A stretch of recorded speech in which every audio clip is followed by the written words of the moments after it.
가 자체 인공지능 칩을 개발하고 있다고 테크 전문 매체 더 인포메이션이 현지 시각 18일 보도했습니다. MS는 2019년부터 AI 칩을 개발해 오고 있고 챗 GPT 개발사 오픈 AI와 구성한 소규모 그룹에서 이 칩을 테스트하고 있다고 더 인포메이션은 전했습니다. 오늘은 중부지방은 대체로 맑겠고 남부지방과 제주도에는 가끔 구름이 끼겠습니다. 또 경남 남해안에는 시간당 1mm 미만의 약한 비가 내리는 곳이 있겠고 전남 남해안과 제주도에도 빗방울이 떨어지는 곳이 있겠습니다. 내일 중부지방은 대체로 흐리고 경기 북부와 강원 영서에는 비가 조금 내리겠습니다. 내일 아침 기온은 서울 15도 등 전국이 12도에서 17도로 오늘보다 3에서 5도가량 높겠습니다. 내일 낮 최고 기온은 대구와 합천 30도, 25도 이상 높게 오르는 곳이 많겠습니다. 4시 뉴스를 마칩니다. KBS.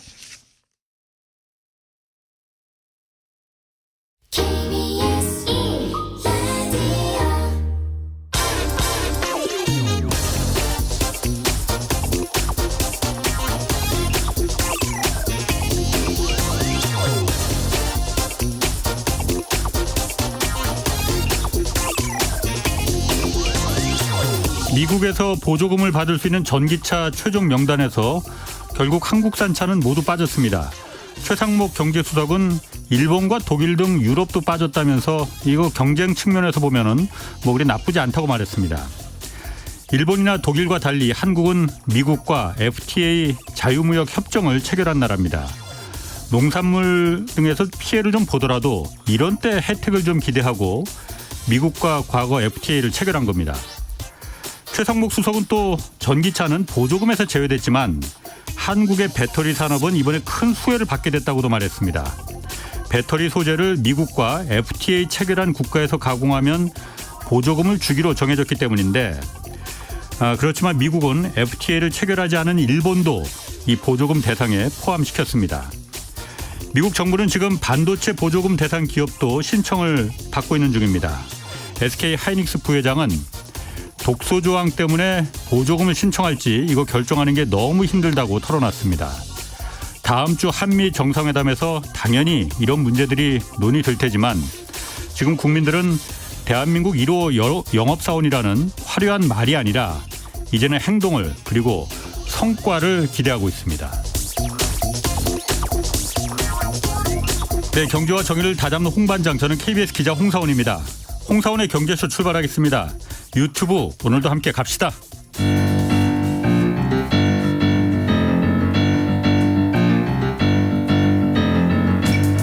세계 100대 경제학자, 가짜 경제 뉴스 감별사, 가슴이 뜨거운 경제학자, 건국대 최백은 교수의 이게 경제다. 네, 요즘 달러 패권에 이거 금이 가기 시작한 거 아니냐 이런 기사들도 많고 분석도 많이 있습니다. 달러 패권의 핵심이 미국의 딜레마를 좀 자세히 분석해 보겠습니다.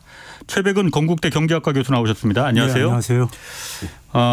달러 패권 진짜 금 가고 있는 겁니까? 왜냐하면 중동 지역에서도 지금 위안화로 결제하겠다고 하고 뭐 브라질도 그렇고 위안화 쓰겠다고 하고 금 가고 있는 것 같기도 한데.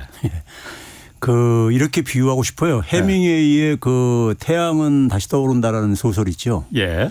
거기에 보게 되면은 이제 뭐가 나왔을까? 거기에 이제 대사에 보게 되면은 예. 어떻게 이제 그러니까 파산하게 됐냐 이렇게 이제 묻는 질문이 있는데 예. 그때 이제 그 대답을 뭐라고 하냐면은 gradually 점차적으로 and then 그다음에 suddenly 그럽니다. 예. 갑자기. 예. 되게 변하는 해밍웨이가 보는 해밍웨이가 이제 평생을 살면서 성찰한 결과를 저는 거기에 압축되어 있다고 보는데요. 변화라는 것이 그러니까 처음에는 이렇게 우리가 물 끓을 때 보게 되면은 100도씨까지는 계속 끓잖아요. 그렇죠. 그러다가 100도씨가 넘게 되면 임계점을 넘게 되면 이제 그러니까 물질의 질이 바뀌잖아요. 예. 그런 것처럼 그런 현상을 저는 비유했다고 생각이 들어요. 그렇게 표현했다고 생각이 들어요. 예. 그러면 마찬가지로 그러니까는 사람들이 이제 많이 생각하는 것은 달러에 대안이 없다. 이걸로 이제 그러니까는 달러의 어떤 헤게모니가 쉽게 그러니까 사라지지 않을 거다. 하지만은 문제는 뭐냐면 처음에 물꼬가 터지는 게 저는 문제라고 보고요. 예. 그리고 이제 최근에 문제는 그런 얘기가 굉장히 많이 나오고 있고 그렇지. 예. 그리고 행동으로들 많이 옮기고 있다는 거죠. 예. 그러니까 자국의 통화들로 그러니까는 사용하겠다는 예. 이런 수요가 굉장히 증가하고 있는 것이 예. 과거하고는 달라진 모습이죠. 예. 과거에도 그러니까는 달러의 이런 것에 대해서 그러니까 문제점은 많이 지적이 되어 왔었죠. 그런데 실질적으로 그러니까 거기에 대한 불만이라든가 아니면 거기에 대한 실질적인 그러니까 그 행동으로 이어지진 않았거든요. 이어졌다가 몇 군데서 쥐어 터졌잖아요. 그렇죠. 그런 것도 있었고. 근데 이번에는 근데 굉장히 최근에 보게 되면 굉장히 확산돼 가면서 그리고 그 소위 말해서 글로벌 사우스라고 하는 이 개도국 쪽에서 상당히 지지를 하고 있습니다. 예. 달러에 하도 그러니까 그동안에 이제 그러니까는 저 고통을 당하다 보니까는 예. 그러다 보니까 이제 그러한 여론이 그러니까 국제사회에 예. 좀 많이 형성되고 있는 것이 예. 저는 좀 변화라고 생각을 합니다. 그래서 지금 이제 그러니까는 그래주얼리 예. 해밍에 표현한다면은 점진적인 지금 그러니까 변화가 예. 시작되고 있다 이렇게. 예. 원서를 읽으셨나 보네. 아니 그 영어로 표현이 더 실감이 가더라고요. 뭐 그렇죠. 예. 그러면은 예. 그러니까 그 그레주얼리 서든리 이렇게 금이 가기 시작하는 조짐이 보이는 게 예. 과거에도 그러니까 달러 때문에 멍든 가슴 이 국가들이 많아갖고 예. 거기에 좀 반발하다가 예. 아까 제가 쥐어 터졌다고 했지만은 이라크 그랬고 예. 베네수엘라가 그랬고 정말 어떻게 됐는지 잘 봤잖아요. 예. 그런데 지금은 그걸 보고도 이렇게 달러에 대해서 반기를 드는 나라들이 좀 생기고 있잖아요. 예. 대표적으로 사우디가 그렇습니다. 예. 브라질도 그렇고. 예. 뭐 인도들도 그렇고 인도도 그렇고. 예. 아세안. 그럼 그 나라에 대해서 옛날에는 미국이 주업했는데 지금은 그렇지 않잖아요. 예. 이거는 미국의 힘이 약해져서 그런 건가 그러면? 그런 측면이 있죠. 근데 실질적으로 보게 되면요. 어제 우리 시간으로 어제인데 그 라가르드라고 그 여성 IMF 총재했던 분 있죠. 예. 지금은 유럽 중앙은행 총재를 하고 있죠. 은행 총재를 하고 있는데 이분이 미국에 가서 미국 이제 뭐 예교위원회 그 싱크탱크인데 거기 가서 발언을 하면서 실제로 그러니까 이 다극화가 그러니까 이제 우리가 제가 옛날에 표현한 게 지경학적으로 파편화 새로운 경제 블록들이 지금 만들어지고 있다. 두 나라들이 G2가 싸우고 있다 보니까는 어쩔 수 없이 그러니까 하나의 블록이 이제 그러니까요. 형성되고 있는데 그게 이제 그러니까 일종의 뭐 좀 긍정적인 측면으로는 다극화라고 이렇게 표현을 하고 이제 그러는데 근데 그걸로 인해 가지고 달러의 이 지배력에 도전을 받고 있다는 표현을 공개적으로 하고 있단 말이에요. 그게 어저께 이제 그러니까 라가르드도 그런 표현을 썼어요. EU 중앙은행 총재가 그런 말을 했어요. 물론 이제 그것이 바로 달러를 대체하는 이런 것은 의미하지 않는다. 이건 이제 전제로 달았지만은 근데 어쨌든 간에 자국 통화로 어쨌든 간에 이런 변화가 과거에는 이런 언급이 없었었어요. 그렇지. 미국이나 서방에서요. 그리고 이제 뭐냐면 옐런조차도 최근에 무슨 얘기를 했냐면은 스위프트 그 국제금융 결제 시스템이요. 이것이 그러니까는 소위 말해서 미국의 달러 헤게모니에 좀 이제 부정적으로 작용한 측면을 인정을 했어요. 러시아 빼버린 거 그거 말한 거죠? 예, 러시아 제재로 그게 결정적인 거 아니었나요? 달러 패권에 그 금가기 시작한 게? 예, 그렇죠. 그게 하나 어떻게 보면 촉발을 시켰죠. 촉발을 시키고 많은 나라들로 하여금 경계심을 갖게 했고 그리고 이제 러시아가 어쨌든 간에 이탈을 강요받은 거잖아요. 어찌됐든 간에요. 그래가지고 위안화로 어쨌든 간에 결제로 이렇게 이루어지고 있고 그런 상황 속에서 근데 이제 그게 옐런 입에서 제가 볼 때는 미국의 어쨌든 간에 그 통화 주권의 담당자가 재무장관인데 정부인데 그 담당 책임자가 그 용어를 썼다는 것 자체가 저는 굉장히 변화라고 생각이 드는 거죠. 그런데 옛날에는 그런 거 가지고 대꾸도 안 했거든요. 아예 무시해버리고.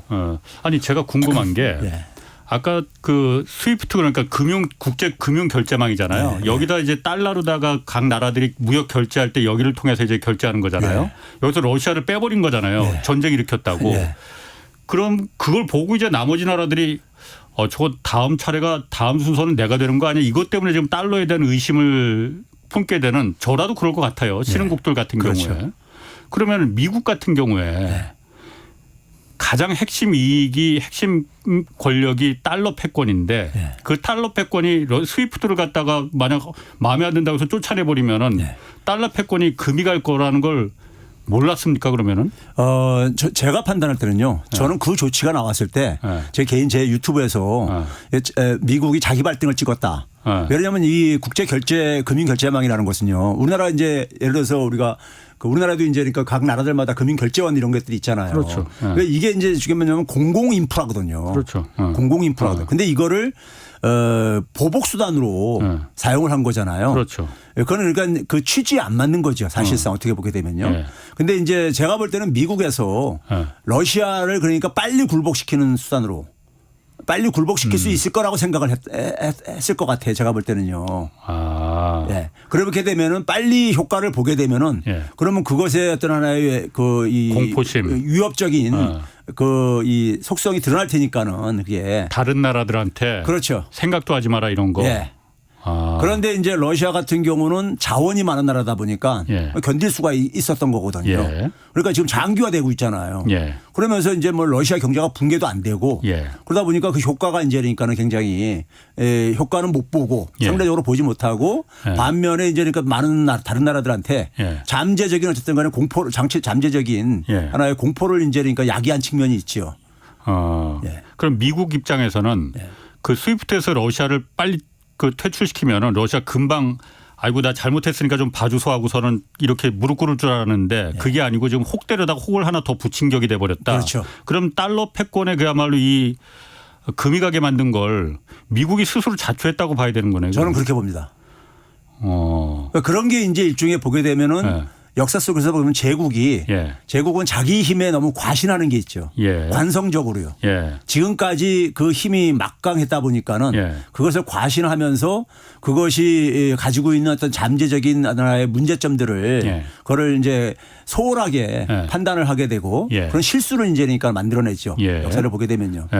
그럼 그 달러가 만약 기축통화로서 물론 달러에 대해서 그냥 달러가 워낙 미국은 달러를 수출하는 나라니까 미국이 딱 수출하는 게 뭐 달러가 가장 크니까 그것 때문에 그 가슴에 멍이 든 국가들이 많은데 그렇다고 해서 그럼 기축통화인 달러가 없어지면은 그걸 위안화가 대신할 거냐? 그건 좀 고개를 갸웃갸웃하고 중국도 원하지는 않을 것 같은데. 그건 아니라고 보고요. 그럼 어떻게 해야 되나? 과거에 유엔이 그러니까 이미 2000년대 초에 새로운 그러니까 하나의 국제통화 시스템으로서 다원 환율제를 그러니까 제안한 적이 있어요. 다원 환율제라는 것은 그러니까 말 그대로 지금은 달러 중심으로 전 세계가 이렇게 연결되어 있는 건데 지역별로 중심 통화를 그러니까 설정을 하자. 아시아 같은 경우는 위안화. 그러니까 북미는 그러니까 달러하고 유럽은 유로화를 거하고 하고 그다음에 그 중심 통화들 간에 이제 하나의 교환 저거를 만들면 되지 않느냐. 그래서 지역별로 그러니까는 그 달러에 대한 의존을 좀 줄이자.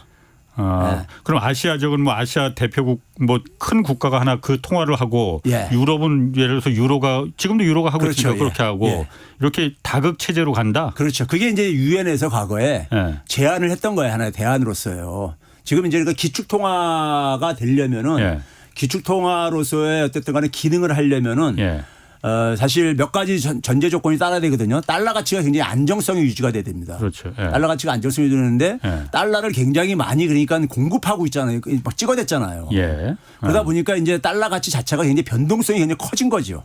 변동성이 커지고 더군다나 뭐냐면은 그 지난해부터 올해 그러니까 우리가 최근에 이제 은행 위기를 이제 겪었잖아요. 은행 위기를 겪었는데 이번에 이제 그러니까 우리가 2022년, 23년의 그 위기의 성격하고 과거 2008년 하고 전혀 성격이 다르거든요.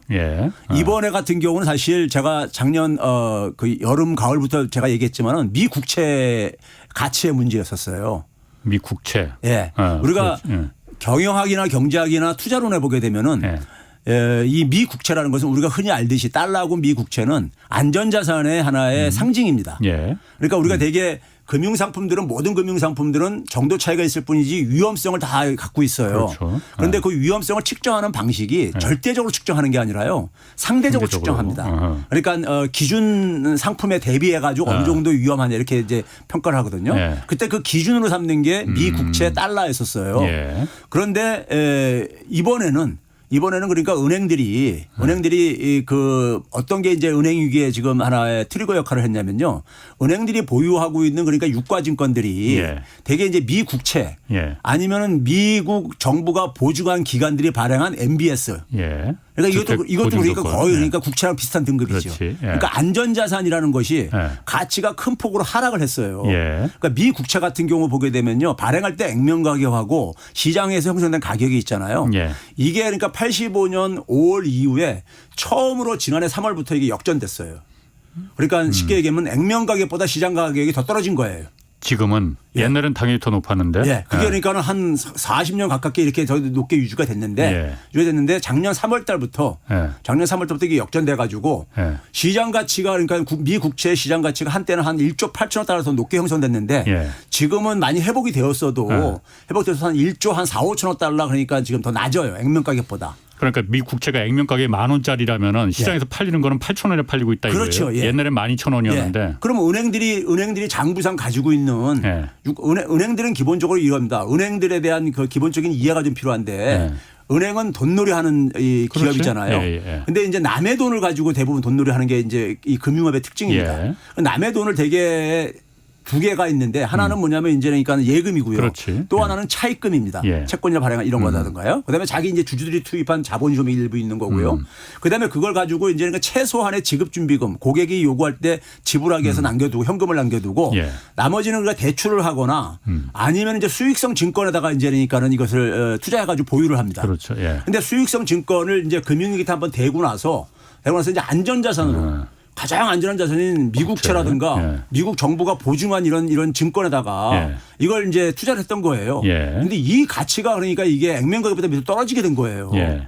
떨어지게 되다 보니까 이번에 실리콘밸리 은행 사태가 바로 그거예요. 뭐냐면 예. 예금이 갑자기 인출이 많아지면서 많아지다 보니까 평상시보다 많아지니까는 보유하고 있는 현금 가지고 안 되고 안 되다 보니까 유가증권을 매각을 했는데 그러니까 손실이 이제 그러니까 드러난 거죠. 국채가 떨어졌으니까. 예. 장부상으로 이제 미실현 그렇지. 손실이 있었는데 이게 예. 이제 실현된 손실로 드러나게 된 거죠. 예. 그러면서 뭐냐면 자본을 이제 그거 깎아먹게 되죠. 예. 자본 깎아먹으니까 신용등급이 떨어지게 되고 예. 신용등급이 떨어졌다고 하니까는 고객들이 더 불안해가지고 인출을 막 하면서 예. 이게 이제 뱅크런 사태가 일어났던 거거든요. 그렇죠. 그런데 이 문제가 미국 전체 은행에 또 비슷한 구조예요.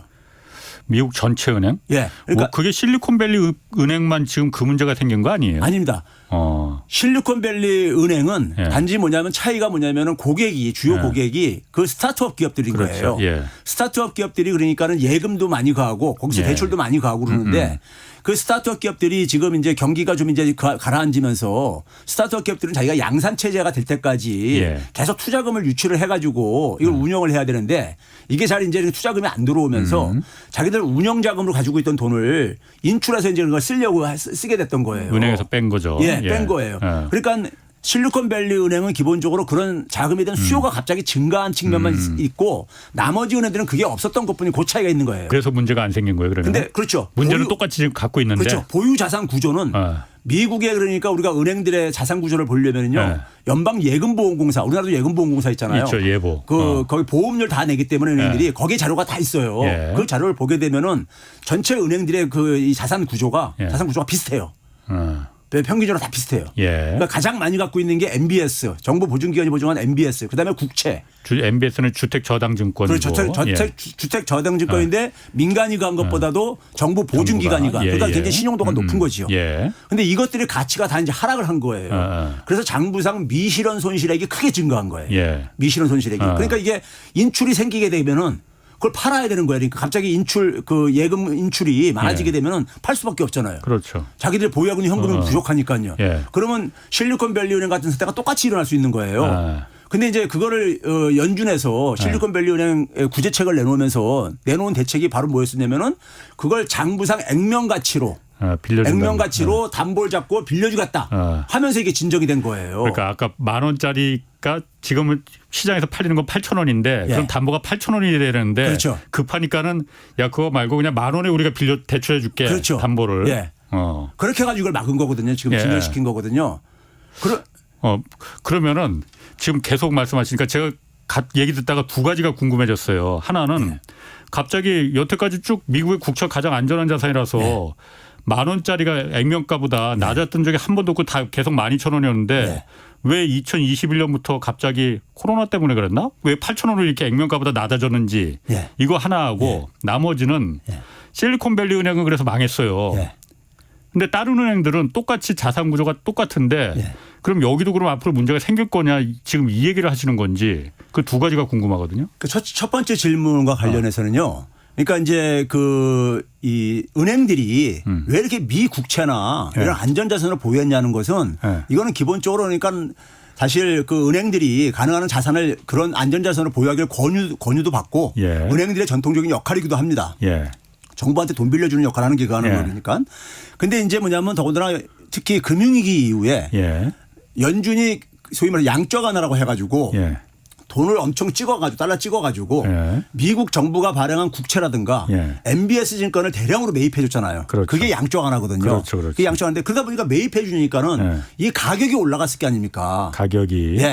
가격이 올라가지고 그 팬데믹 이제 한 10년 동안에 그 은행들이 지금 보유하고 있는 증권들이 수익률이 굉장히 높아졌었어요. 그러니까 미국 은행들로 봤을 때는 이걸 보유하는 게 아무런 문제가 없었던 거예요. 자기들 볼 때는. 보유할수록 이익이니까요. 거기다가 안전해. 그렇죠. 안전하면서 수익률도 높아. 그러니까 이걸 다들 보유했던 거예요. 그래서 비슷한 구조를 갖게 된 거예요. 안 가지면 바보네. 그렇죠. 그렇게 된 거죠.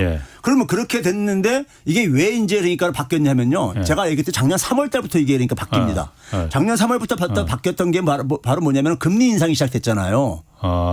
금리 인상이 시작됐는데 금리 인상을 하기 시작하면서 연준이 말이에요. 한 가지 일반 사람들은 이걸 이제 기억을 못 하시겠지만은 저 같은 사람들은 이게 데이터를 맨날 추적하니까는 미국이 그러니까는 그 연준이 물가 목표로 삼는 게 근원 PC라고 해가지고요. 개인 소비 지출 지수가 있습니다. 얼마나 지갑에서 돈을 빼서 진짜 쓰느냐. 네, 그렇죠. 그것도 이제 근원이 이제 농산물이나 유가 이런 거 에너지 가격 빼고 하는 거고요.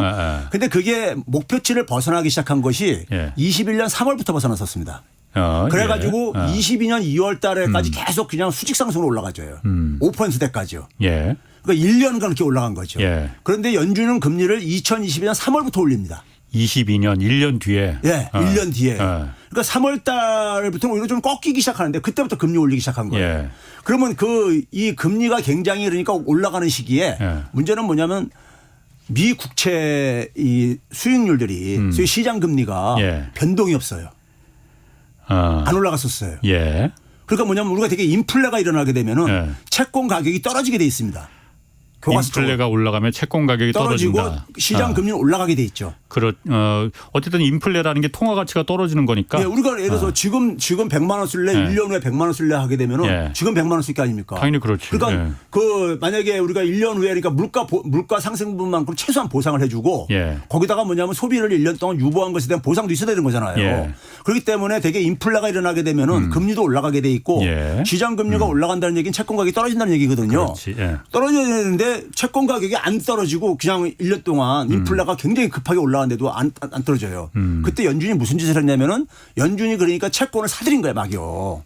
21년이 그 팬데믹 이후에 그러잖아요. 그 긴축 양쪽 그 완화였잖아요. 그렇죠. 그러니까. 그래가지고 시장 금리를 소위 말해서 경기가 그러니까 회복 안 됐다고 잘못 착각을 해가지고 잘못 판단해가지고 이거를 못 올라가게 한 거예요. 연준이 그러니까 시장 금리에 개입을 한 거죠. 개입을 해서 못 올라가게 한 거예요. 그러다가 이제 연준이 뒤늦게 이거 인플레 잡아야 되겠다 해가지고 금리를 인상하기 시작했단 말이에요. 작년 3월 달부터요. 그때는 이제 뭐냐면 시장 금리 올라가게 할 게 아닙니까? 그래가지고 그때부터 뭐냐면 연준이 또 금리를 급격하게 인상하는 정책을 소위 말해서 이제 역 레포 정책이라고 해가지고 연준이 보유하고 있는 채권을 풀어가지고 돈을 끌어당기면서 그러면서 이제 그러니까는 거기다가 높은 소위 연준의 금리만 비슷한 수준만큼까지 금리를 주면서 돈을 막 증권을 풀었었어요. 그래서 국채 수익률 쫙 올렸죠. 올리니까는 국채 수익률이 올라간다는 얘기는 채권 가격이 하락한다는 얘기니까. 그러면서 이제 이게 역전이 되기 시작해요. 그래서 은행들이 갖고 있던 채권 가격이 그래서 막 수익성이 이제 나빠지기 시작했구나. 그래서 기업들 하실지 모르겠는데 작년 10월 달에 영국에서 리즈 트러스 정부가 이게 단명으로 끝났잖아요. 그때 사태가 뭐냐면은 국채 문제였었습니다. 영국 국채 문제였었어요. 그때 폭락했죠, 막. 그렇죠. 그때 이제 영국 국채 문제 그랬을 때 영국 국채 문제가 진정되면서 10월 중순에 바로 이어 터져 나온 게 뭐냐면은 미 국채의 유동성 문제가 터져 나왔었어요. 그랬었나요? 영국 국채 문제 다음에 바로. 그래서 옐런이 그걸 직접 언급을 하면서 그걸 이런 방식으로 해결했으면 좋겠다. 레포 방식으로 이렇게 이제까지 권유할 정도로까지 기사가 크게 나오고 그랬었습니다. 미 국채가 유동성 문제라는 것은 현금화가 안 된다는 얘기예요. 어허. 그러니까 이게 가격이 계속 가치가 떨어지니까는 사람들이 기피하는 거죠. 국채를. 예. 그러니까 아주 그동안 경험하지 못한 현상이 발생한 거예요. 미 국채는 가장 안전하고 그래서 유동성도 높고 그런 자산인데 그 자산을 기피 자산이 돼버린 거예요. 예. 그게 일종의 10월 달 파동입니다. 예. 10월 달 파동이고요. 그게 두 번째 다시 좀 이제 연말에 안정됐다가 그 결과로 우리나라 금융시장도 좀 안정이 된 거예요. 예. 그러다가 2월 달에 예. 다시 이게 또 이제 발작을 합니다. 예. 미 국채 가격이 다시 또 이제 폭락을 해요. 2월 달에 잠깐요. 예. 10월 달부터는 크지는 않지만요. 예. 그 여파로 터진 게 그러니까는 실리콘밸리 은행 사건 이 은행 파산들인 겁니다. 그 충격이요. 그러니까 그 당시에 그러니까 뭐냐면 이게 역전되어지면서 예. 제가 아까 얘기했잖아요. 한때는 그러니까 1조 8천억 달러나 더 시장 가치가 높였었는데 이게 한 거의 2조 달러 정도 오히려 그러니까 더 떨어져 액면 가격보다요. 그러니까 거의 한 4조 달러 가깝게가 변한 거예요. 그러니까요. 예. 가치가 국채 가격만 해도 MBS는 더 하고요. 네? 그러니까 그런 상황 속에서 은행들이 그러니까 보유 자산들에 예. 실현되지는 않았지만 손실액이 급증을 한 거죠. 예. 장부상으로 그렇지. 그러니까요. 예. 근데 이게 이제 그러니까는 그 실리콘밸리 은행 터지면서 이 문제가 그러니까 이렇게 수면 위로 떠오른 거죠. 그럼 여기서 이제 우리가 가는 게 바로 뭐냐면은 미 국채라는 것이 우리는 아까 얘기했듯이 안전자산으로 우리가 세계 최고의 예. 안전자산인데 예. 이게 이게 굉장히 그러니까는 문제자산으로 이게 부상한 거예요. 지금 와서. 그렇죠. 예.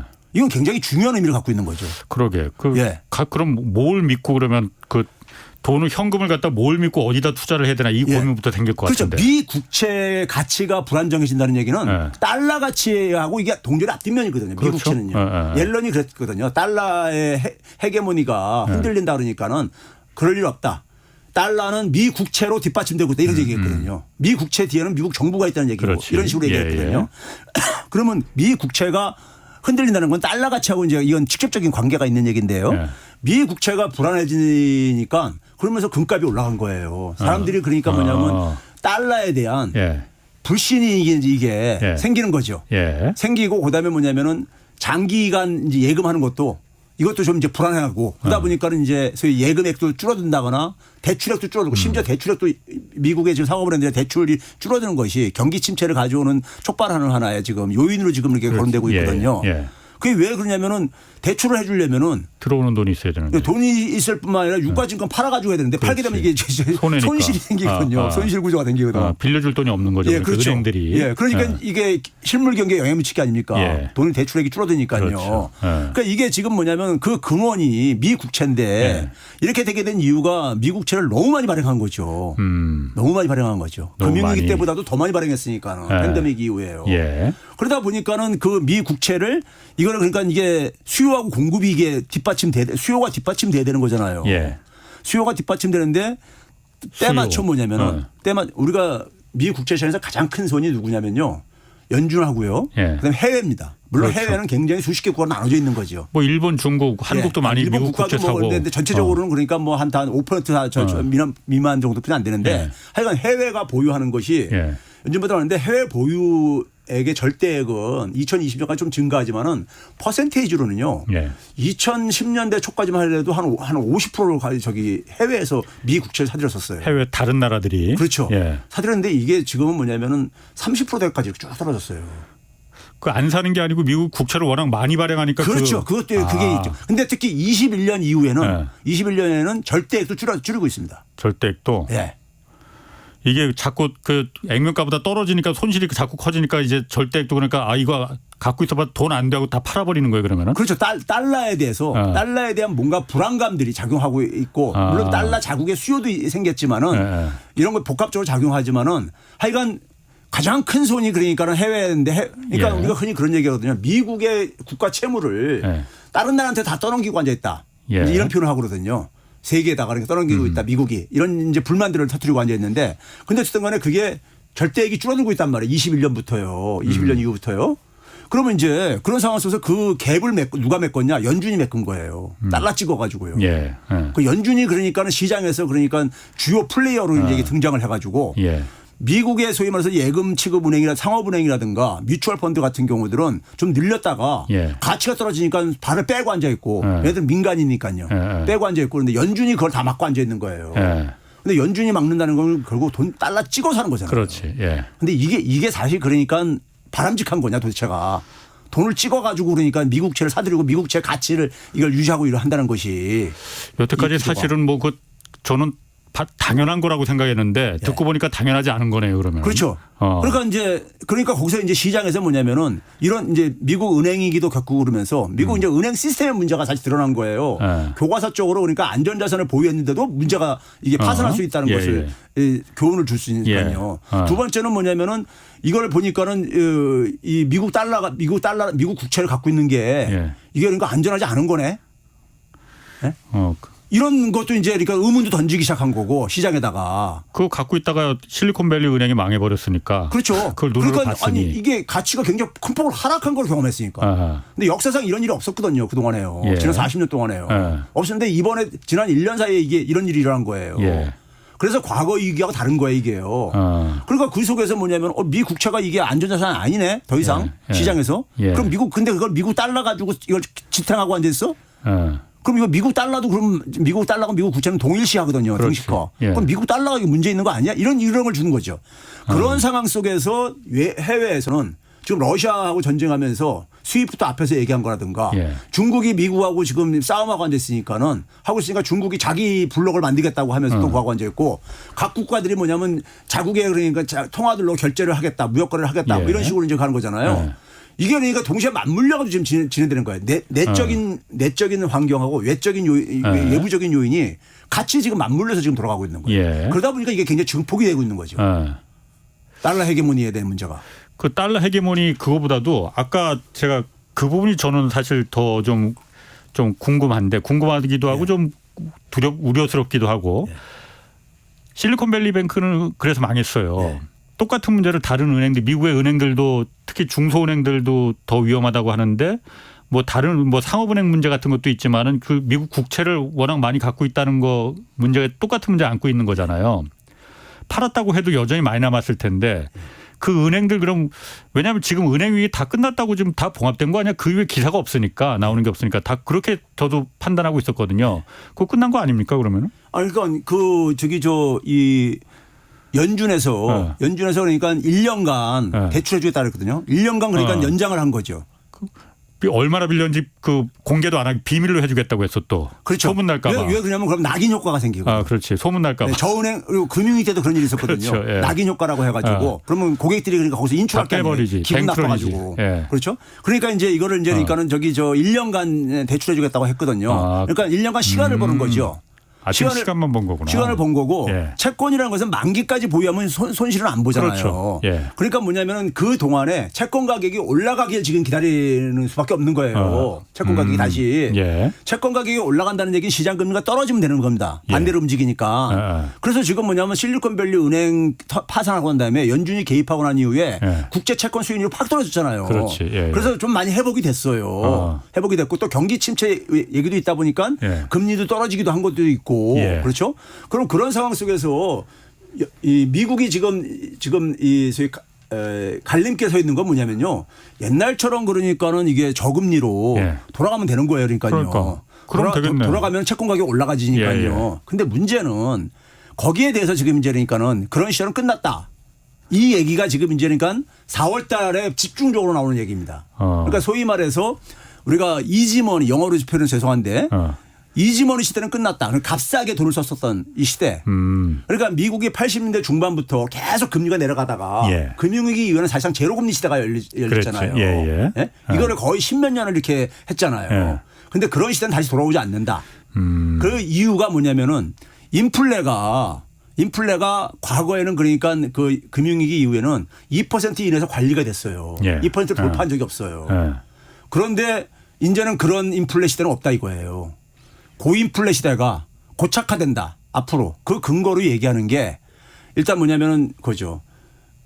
이 소위 말해 탈세계화가 돼가지고 그래가지고 비용들이 많이 증가한 거 그런 거 하나 하고 그다음에 이제 뭐냐면은 이 기후 변화로 인해서 미국이 그러니까 재정 지출도 많아지게 되고 국가 채무도 굉장히 많다 보니까는 계속 국가 부채는 증가할 수밖에 없고 그럼 채권이 시장에 쏟아져 나오는 거니까는.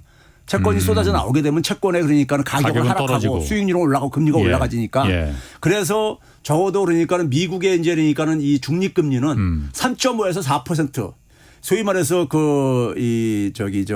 레리 서머스 같은 사람은 4% 이상이 될 거다.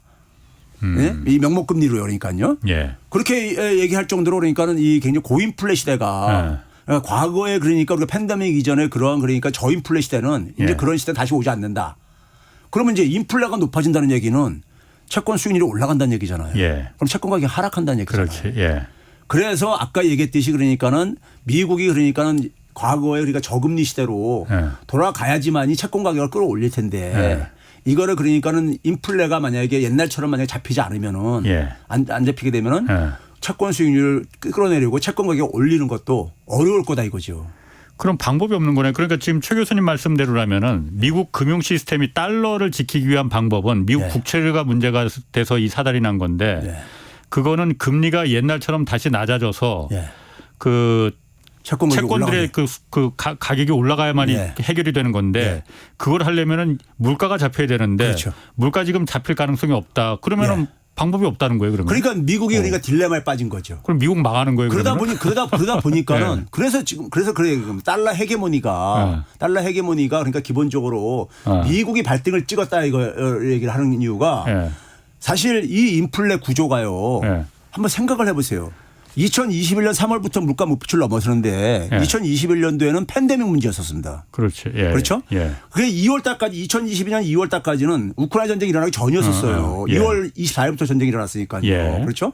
그때 팬데믹으로 일어났는데 이거는 비경제적인 인플레이션이었잖아요. 팬데믹 전염병이었으니까. 그거잖아요. 아니 제가 이제 그런 얘기하거든요. 그 상황 속에서 인플레가 일어나고 그다음에 실업이 굉장히 급증하고 그랬었는데 사람들이 활동을 못하다 보니까 돈 푼다고 해서 갑자기 사람들이 활동할 수 있냐고요. 팬데믹인데 그렇죠? 그러니까 돈을 풀어도 이 문제는 그러니까는 이게 백신이 보급되고 생활이 정상화돼야지만 이게 해결되는 거지. 그 실질적으로 보게 되면 실업률이요. 팬데믹이 그러니까 가라앉으면서 그 이전 상태로 빠르게 복귀해 버립니다. 그리고 실질 소비 지출도 그렇고요. 금융위기 때는 그게 안 됐었거든요. 그게 예를 들면 그때는 경제적인 충격이었었기 때문에. 그런데 이번엔 비경제적인 충격이라 이거예요. 그럼 비경제적인 충격이 왜 생겼느냐 우리가 보게 되면은 미국이 자신의 패권을 유지하기 위해서. 그다음에 또 하나는 뭐냐면 현대 산업 문명의 실패 문제잖아요. 팬데믹은요. 그런데 이 문제가 앞으로 없어질 수 있는 문제냐 이거예요. 그렇죠? 또 생길 수 있다 이거죠. 아니 패권 경쟁은 패권 경쟁으로 지금 탈세계화도 하고 지금 경제 신냉전도 지금 벌어지고 있는 거 아니에요. 그렇죠? 그걸로 우크라이나 전쟁도 그런 측면도 있는 거잖아요. 거기다가 뭐냐면은 이 팬데믹 같은 것은 자연과 인간 간의 공존이 이게 파괴됨으로 생기고 기후변화 이런 문제가 아직도 남아있는 거잖아요. 이런 것들을 그러니까 단기적으로 해결될 가능성이 보이냐고요.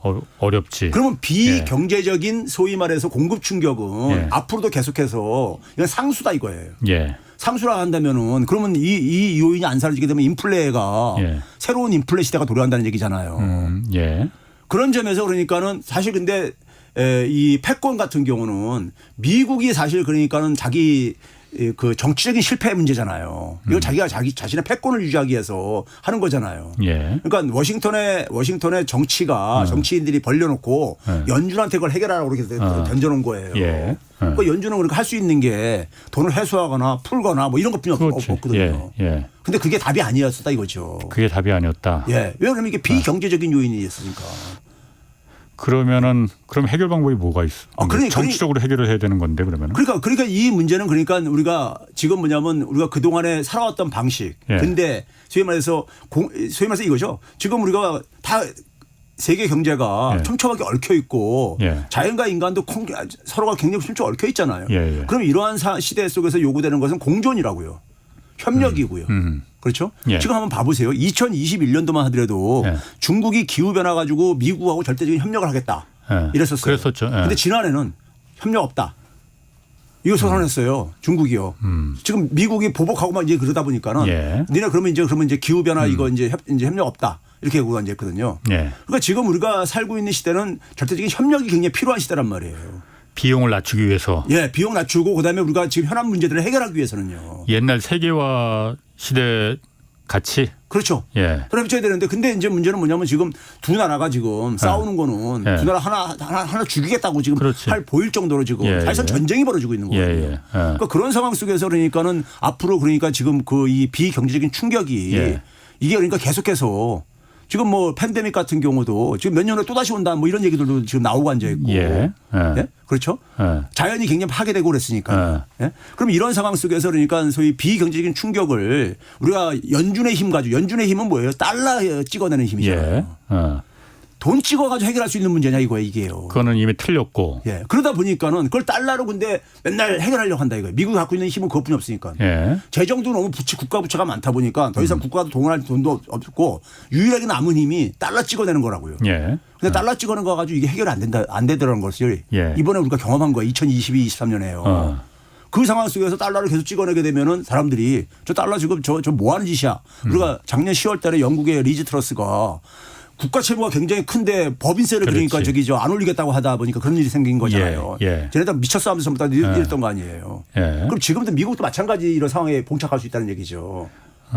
지금 이게 달러 찍어 해결할 문제가 아니지 않냐 지금 이게. 그러면은 그 경제적인 문제로 이게 지금의 인플레나 지금의 국채 불안 안정성 훼손 문제를 경제적으로 해결할 수 없으니 정치적으로 해결할 수 있는 방법밖에 없다는 거로 저는 들리거든요. 그럼 정치적으로 해결할 수 있는 방법이라는 거는 중국과 다시 사이좋게 지내서 그렇죠. 다시 모든 비용을 좀 싸게 만들어서 인플레를 억제시키는 거 그거 하나가 있을 수가 있고 그런데 그거는 이미 돌아올 수 없는 그 사이가 돼버린 것 같고 미국하고 중국은 뭐 둘 중에 하나가 죽어야만이. 기후변화 같은 경우도 같이 협조해야 되는 거죠. 두 나라가 어쨌든 가장 많이. 둘이 사이가 좋아야만이 이게 뭐 그렇죠. 사이가 좋은. 그래서 그랬을 때 지금 세계에서 얘기하는 것이 이번에 마크롱이 중국가 갔다 와가지고 또 지금 뭐 저기 뭐 소위 말해서 전략적 자율성 이런 용어를 썼잖아요. 전략적 자율성을 유지를 해야 된다. 유럽은. 뭐 미국의 일방적으로 그러니까 미국 추정하고 그러면 그게 속국이 무슨 국가냐 속국이라고 뭐 이런 얘기 이제 했잖아요. 그러면 그게 사실 왜 나오는 거냐면요. 왜 나오는 거냐면 미국과 중국이 싸움을 하는데 제3자들이 볼 때는 누구 하나가 절대적으로 승자가 생길 수 있는 게임이 아니라 이거예요, 이게요. 엄청난 그러니까는 이게 전 세계에다가 부담은 주고 있는데 둘이 싸움을 하고 있는데 둘이서 그러니까 어느 한쪽이 일방적으로 이길 수 있는 이런 게임이 아니라 이거예요. 그러다 보니까는 미국이 그래서 전략적으로 트럼프 때부터 그러니까는 중국을 죽이기로 이제 본격적으로 하고 바이든은 그러니까 트럼프 따라하기 지금 하고 앉아 있는 거잖아요. 근데 그때 나왔던 게 뭡니까? 미국의 소위 말해서 엘리트들이 합의하고 있는 게 있습니다. 공화당 진영과 민주당 진영이요. 그게 뭐냐면은 트럼프 때는 뭐냐면 트럼프가 얘기한 거 기억나실 거예요. G7은 굉장히 낡은 구시대 유물이다. 해가지고 G11으로 바꾸자. 이런 얘기 하고 그랬잖아요. 그래서 한국도 초청한다고 이런 얘기 나왔었잖아요. 바이든은 그걸 어떻게 표현했냐면 D10으로 바꾸자. 민주당 지정에서는. 데모크라시 10 그러니까 민주주의 가치를 공유하는 나라들끼리 10개 국가 7개 국가가 안 되니까. 그게 왜 그러냐면요. G6가 지난 20년 사이에 소위 GDP에서 차지하는 역할이 절반으로 떨어졌어요. 그러니까 뭐냐면 이게 미국하고 G7 다 합해봤자 50%가 안 되는 거예요. 그러니까 이제 미국은 뭐냐면 과거엔 G7 가지고 다 전 세계 문제를 핸들링 할 수 있었는데 이제는 뭐냐면 G6만 가지고는 안 되겠다 이거예요. 그러니까 좀 더 추가를 해야 되겠다. 그게 나온 게 G11, D10입니다. 거기 한국도 맨날 이제 끼는 거죠. 그러면 이들 나라가 바로 뭐냐면 중간 파워 국가라는 얘기죠. 나오는 개념이 바로 그거예요. 중간 파워 국가요. 중간 파워 국가들이 그러니까는 중간에서 미국이나 중국이 다 자기 편으로 만들려고 하고 있는 나라들인데 이 나라들이 그러니까 오히려 중개자 역할을 해가지고 두 나라가 좀 그러니까는 이 중간 파워 국가들이 어느 한쪽의 편을 안 들어주고 소위 말해서 국제사회에 명분 있는 어떤 이런 방향을 제시하고 그러면은 두 나라도 무시할 수 없을 테니까는 두 나라가 좀 그러니까 협력을 하는 방향으로 좋든 싫든 간에 가도록 이렇게 이끌어야 된다. 이런 인식들이 마크롱 입에서도 그러니까 유럽에서도 많은 사람들이 사실 공감을 하고 있는 부분이에요. 공감을 하고 있는 것이고 실질적으로 그게 뿐이 저는 없다고 봐요. 이게 그렇지 않고 그러니까 두 호랑이하고 사자가 싸움하고 있는데 나머지들이 다 그거를 가지고 전부 다들 겁먹고 이렇게 지켜만 보고 앉아 있고 그러면은 새우등 터진다고 고래 싸움에 이런 형국이라고요. 아니 고래 두 마리가 두 마리가 아니고 고래 둘이 싸우다가 고래 한 마리가 항복하고 하고 나 그 말 잘 들을게 해버리면 되는 거 아니에요? 그러면은 그게 가능할지 모르겠지만은 그렇게 되면은 해결이 될 수 있는 겁니까? 그러면 되는데 그게 불가능하다는 게 제가 불가능하죠. 그러니까 10년 전부터 제가 그런 얘기했었거든요. 오바마가 금융위기 이후에 그때부터 사실 그러니까 중국을 견제하기 시작하거든요. 예. 근데 오바마는 굉장히 전통적인 방식으로 했죠. 예. 국제 질서, 국제 그렇지. 규칙 예. 이런 속에서. 예. 근데 그게 하나 효과를 별로 못 보다 보니까 예. 트럼프가 굉장히 거칠게 방식을 바꾼 건데. 예. 근데 그때는 오바마가 시작할 때 예. 제가 방송에 나갔을 때 뭐라냐면 너무 늦게 시작했다. 예. 너무 늦게 시작했다. 하려면 예. 좀 일찍 했어야 되는데 예. 너무 늦게 시작했다. 예. 그리고 그러다가 지금은 더 늦었죠. 지금 중국의 GDP가 미국 GDP의 76%까지 쫓아왔습니다. 그렇지. 예. 예. 그러니까 중국도 지금 그러니까 자기 그 공간을 만들고 있잖아요. 예. 미국이 그렇게 압박을 한데도요. 예. 예? 그러면 이 상황 속에서 그러니까 이게 솔직히 말해서 그러니까 전기차와 관련해서도 미국은 그러니까 자기들이 필요로 하는 건 그러니까 중국하고도 같이 하게 하고 앉아 있고 그러고 앉아 있잖아요. 예, 예. 그러니까 그게 현실이라 이거죠. 그게 현실이라 이거죠. 그러면은 제가 그게 궁금하거든요. 그 지금 말씀하시는 게 미국이 처음부터 이 상황을 갖다가 의도해서 그러니까 중국하고 이게 으르렁대는 게 미국의 국채나 뭐 달러 패권을 지키기 위해서 이렇게 처음부터 오바마 때부터 이렇게 한 거는 아닌 것 같고 그때는 그냥 중국이 자꾸 선을 넘으니까 뭐 옷이나 만들고 싸구려 신발이나 만들고 이런 거나 하고 그래서 세계의 공장 역할만 하라고 했더니 뭐 인공지능 자율주행 자동차 뭐 이런 것까지 미국이 할 것까지 닫고 하니까는 그때부터 이제 했는데 지금 와서 보니까는 지금 와서 보면은 중국을 죽이지 않고는 미국 달러 패권이 흔들흔들하게 생겼다. 그러니까 중국을 꼭 죽여야겠네. 이 생각을 확신을 하게 된 겁니까 그러면은? 그렇죠. 오바마 때요. 오바마 때 미국이 이제 했던 게 뭐냐면은 오바마가 그런 표현했습니다. 국제사회의 룰 세터. 그러니까 예. 이 규칙을 설정자는 예. 미국이다. 예. 근데 이걸 중국이 지금 하려고 하고 앉아 있다. 예. 중국이 그러니까 소위 말해서 IMF가 그러니까는 미국 중심이고 미국이 절대적으로 힘을 행사하는 저건데 예. 이걸 좀 지배 구조를 바꾸자고 얘기하는데 그거 들은 척만 차고 앉아있고 하다 예. 보니까 소위 자기들끼리 브릭스 국가들끼리 소위 은행을 만들고 예. 제2의 IMF 같은 걸 이렇게 만들고 잠깐만 이제 그러고 그랬잖아요. 그러니까는 미국에서 볼 때는 국제 질서는 우리가 그렇지. 만들었고 예. 그거대로 그러니까 중국은 쫓아오면 되는 건데 이게 중국이 주도하는 그러니까 질서를 만들려고 하니까는 그때부터 이제 미국이 이제 그러니까는 돌기 시작한 거죠. 그렇죠. 돌기 시작한 거죠. 그래가지고 오바마 때는 그래서 그걸 이제 그러니까 중국이 하는 걸 절대 용납할 수 없다. 예. 이런 식으로 하면서 굉장히 적어도 신사적으로 예. WTO 체제라든가 국제 자기들이 만든 무역 질서 속에서 이거를 그러니까는 좀 압박을 가해가지고 그때는 이제 미국이 점잖게 인권, 민주주의 가치 이런 걸 가지고 소위 TPP 만들 때도요. 예. 그런 중국의 약한 거를 이용을 해가지고 주로 이제 압박을 가하고 그랬었는데 그게 아무 효과를 못 봤죠. 중국은 권위주의 국가다 보니까요. 예. 그러니까 그러다 보니까 트럼프가 뭐냐면은 그 아무 효과도 없는 그런 짓을 왜 하고 앉아 있냐. 하면서 이제 저돌적으로 이제 바뀐 거잖아요. 공격적으로. 예. 그러니까 이제 기본적으로는 그겁니다. 지금 우리가 국제 질서를 국제 질서를 그러니까는 이것을 미국이 주도했고 앞으로도 21세기도 해야 되는데 여기에 중국은 야 그거 좀 나눠 가져야 되지 않냐 권한을 분산시켜야 되지 않냐. 중국은 뭐 그런 생각 할 수 있죠. 예. 중국 입장에서는요. 예. 그러니까 거기에 대해서 미국은 그건 안 돼. 달러가 죽으니까. 실제 하늘에 태양이 어떻게 두 개가 있을 수 있냐. 거기다가 이제 뭐냐면은 금융위기 지나면서요 보니까는 앞에서 홍 기자님이 얘기했듯이 미국이 2000년대 들어와서 한 10년 동안에 새로운 산업 체계를 만들었거든요. 소위 플랫폼 사업 모델이라고 해서요. 근데 이거를 흉내를 내고 앉아 있는 거예요. 예? 그래서 우리가 미국의 소위 구글에 해당된 바이두라든가 알리바바라든가 텐센트 이런 것들이 막 이렇게 등장하는 거예요. 그런 거 하지 말라고 그랬는데 미국이. 그러니까 이거 가지고 국가가 무슨 뭐 보조를 주고 뭐 어쩌다 하면서 막 공격하기 시작한 거죠. 그러니까요. 그리고 화웨이 같은 경우는 더군다나 이제 뭐냐면은 그 우리가 이 비백인 국가 중에서요. 반도체 산업 생태계에서 모든 산업 생태계에는 앞에 설계하는 분야가 있는데 그 산업에 대한 정의를 하는 거죠. 이거를 그러니까 백인들만이 했었습니다. 백인 기업들만이. 그런데 비백인에서 유일하게 저기 뛰어들은 게 누구냐면 화웨이였었습니다. 그래서 화웨이를 타겟으로 삼은 거예요. 설계를. 예, 거기에 이제 뛰어들어가고 앉아 있고. 그러다 보니까 이제 중국은 뭐냐면 자기들 산업화 때 늦어가지고 참 진짜 그 모멸스러운 시대를 살았는데 21세기에서는 새로운 산업에서는 자기들이 선진국 되겠다 자기들도 미국과 영국처럼 그렇지. 19세기 20세기 영국과 미국처럼 그래가지고 전기차에서 먼저 치고 나온 거죠 또 거기다가. 그러니까 그렇지. 미국 입장에서 볼 때는 굉장히 짜증나죠. 짜증나고 그러니까 이게 뭐냐면 산업 생태계 경쟁을 지금 주도권을 가지고 하고 있는 거예요. 산업 생태계 가지고 그 측면도 있고 이게 복합적으로 이게 관련돼 있는 거 다 동전의 앞뒷면이지만은 그러다 보니까 그게 결국 산업 경쟁력을 누가 갖냐에 따라서 화폐 권한도 거기에 연동되는 거니까요. 그럼 결국은 뭐 지금 교수님 말씀 들어보면은 미국 달러는 깨질 수밖에 없네요. 그러면은 중국이 꺾일 마음이 없으니 한국할 마음이 그렇죠. 없으니. 저는 이게 다원화로 갈 수밖에 없다고 봐요. 오케이, 알겠습니다. 오늘 무시무시한 말 잘 들었습니다. 재밌었습니다. 네. 지금까지 최백은 건국대 경제학과 교수였습니다. 내일은 안유아 교수와 미국을 향해 각종 보복 조치에 나선 중국의 움직임 자세히 좀 살펴보겠습니다. 지금까지 경제와 저희를 다잡는 홍반장 홍사원의 경제쇼였습니다.